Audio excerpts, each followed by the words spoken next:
Hello everybody, welcome to the channel. My name is Charles. As always, thank you so much for watching. If you like what you see here, remember to leave a comment, leave a like, and remember to subscribe. So today I am talking about one of my favorite films of all time. It is back in theaters for the 20th anniversary, and that film is the one, the only, Cruel Intentions. This film is written and directed by Roger Kumble. It stars Sarah Michelle Gellar, Ryan Phillippe, Reese Witherspoon, Selma Blair, and it is based on Dangerous Liaisons. It is the teen version of Dangerous Liaisons, and I love this movie. I mean, I loved it when I saw it 20 years ago in the theaters. I loved it every time I see it on DVD or on VHS on DVD. I loved it I loved it today when I went back to see it in the theaters. And one of the greatest things about this film is the performances. Let's start with the performances here. You have Ryan Phillippe and Reese Witherspoon, who were actually together during the filming of this film, and they do have amazing chemistry together. You believe their chemistry every moment that they're on screen. That it actually is like an extra level of heartbreaking during like this very heartbreaking, heart-wrenching moment that they do have towards the end of the film. I mean, you feel that hurt, you feel that pain, to the point that even like a fun little piece of trivia, when she slapped him during that sequence, or during a sequence towards the end of this movie, that was real. I mean, that was an unscripted slap, and his reaction is genuine. They just have amazing chemistry together. You can feel it radiating off the screen, but that's not to take away from this entire cast. The entire cast has chemistry together.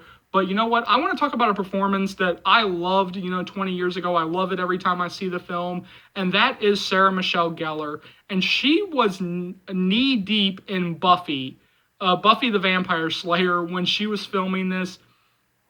And you can just feel her having the time of her life. You can feel that she's, having fun, cutting loose and playing this character, which is completely the opposite of Buffy. And even then, like there's even like this one speech, because I want to say this is a very sex positive film, which even today in 2019 is really weird to say, because again, you just don't see many films like this where you have a main female character who actually enjoys having sex, who actually comes out and says, I want to fuck, who actually knows what she wants and she'll do whatever she wants to get sex. And she even has this speech that stuck with me, even when I was 7 years old, when I first saw this film. Even to this day, it still stuck with me. And the speech and so basically what the speech is where she's just point blank goes out and says, eat me, Sebastian. It's okay for guys like you in court to fuck everyone. But when I do it, I get dumped for innocent little twits like Cecile. God forbid I exude confidence and enjoy sex. Do you think I relish the fact that I have to act like Mary Sunshine 24/7 so I can be considered a lady? I'm the Marsha fucking Brady of the Upper East Side, and sometimes I want to kill myself. So there's your psychoanalyst, Dr. Freud. Now tell me, are you in or are you out? And that speech has always stuck with me, because again, it is such a rarity to see a female character actually come out and say, I enjoy sex, because there is still such a stigma when it comes to sex, where if a girl goes out and fucks a bunch of guys, or sleeps around with a bunch of guys — I'm trying not to curse so much in these reviews or in these videos anymore — but if a girl goes out and sleeps with a bunch of guys, she's considered a slut. But if a guy goes out and does the same with a bunch of girls, he's considered a stud. And I think that we really have to move past that. And I think that it really is kind of sad that I sat there watching the film today, because I hadn't seen the film in a while,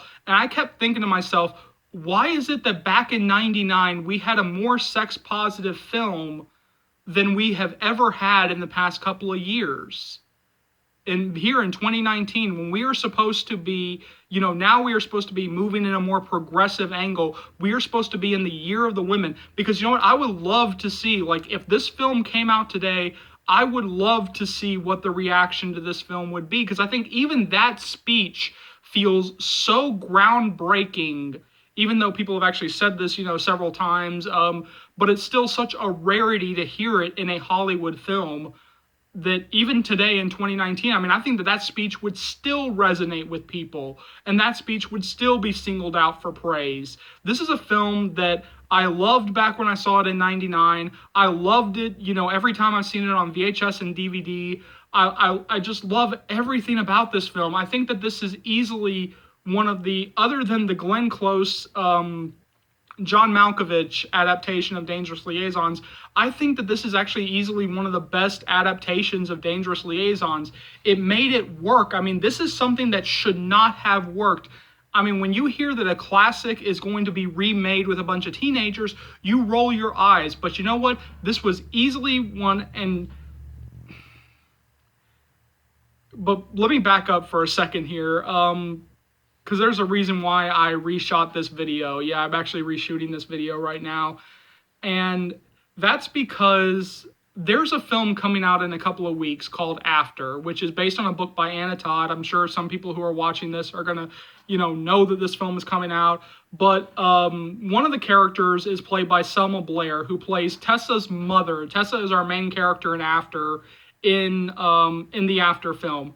And I don't think it is a coincidence. I don't think it's a coincidence that she starred in Cruel Intentions, and now she's playing the mother, essentially playing the Christine Baranski part in After. I don't think that is a coincidence. I think that probably somebody on that production or somebody in the casting department loves Cruel Intentions and thought that would be a nice little wink and a nod. Because if you really do look at Cruel Intentions, you can definitely see, especially if you know After, that there are a lot of crossovers, that there are a lot of connections between the two things. Like I was saying before I kind of went off on that After tangent there for a second, this is easily, I think, one of the best teen films to ever come out. This is easily one of my favorite films of all time. This is easily the best performance that Sarah Michelle Gellar has given in her career. This is a film that if you guys have the chance, go check it out in theaters while it's still in there for a few more days. If you have the DVD, pull it out, take another look at it. If you find it on Netflix, find it there. Just find this film. I mean, this film deserves to be found. So yeah, I'm going to have to give Cruel Intentions an A-. So jump down to the comment section below. Let me know what you think. As always, thank you so much for watching. Remember to click the like button. Remember to subscribe. I'll see you next time at the movies. Take care.